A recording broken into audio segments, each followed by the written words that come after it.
Hi there, this is Penelope and this is a short video on a possible test question for MG5004 or DE5418.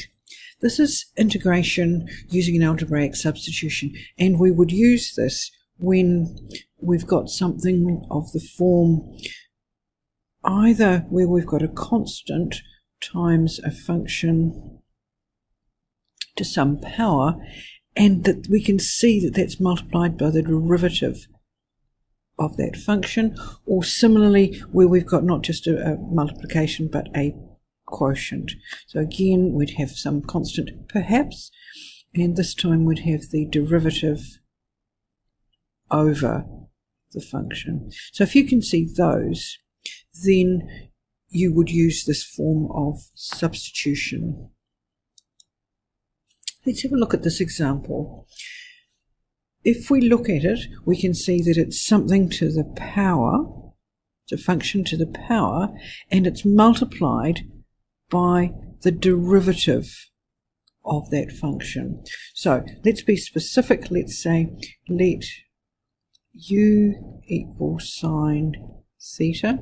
So then we can say that du by d theta is equal to cos theta, and if we rearrange that slightly, d theta is du divided by cos theta. That means we can rewrite our original as, well, put the 24 out, so there's the k outside.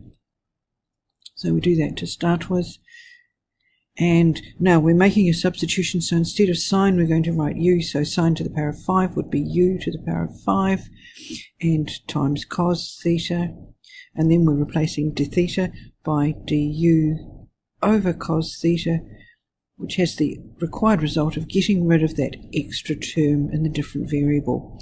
So now we have 24 times the integral of pi by 6 to 0 of u to the 5 du, which is easy to do, and that's the whole point of the thing.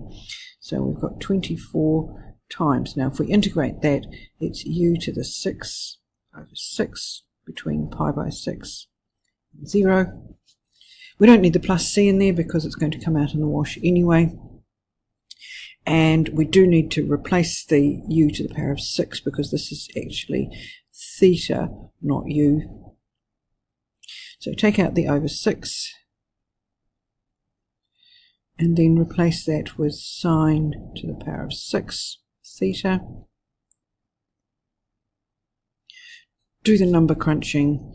24 over 6 is obviously 4, and that would be a half to the power of 6 minus 0, and 0.0625.